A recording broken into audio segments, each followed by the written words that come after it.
how you can hide your online status on TikTok. So first of all, launch your TikTok app and then go to your profile at the bottom right. Once you're on your profile, click on this hamburger menu at the top right and tap on settings and privacy.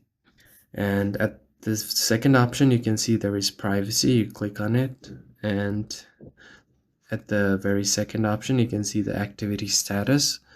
It is right now turned off, so if you turn it on, it will show your followers and your friends that you're active on your account. So if I go back to my inbox, I can see there is a green light right here besides the inbox. This means that my friends can see I'm active on TikTok. So if I go back here on the settings and turn it off and go back to my inbox, you can see the light is now gone. So this means none of my friends or followers can see that I'm active right now.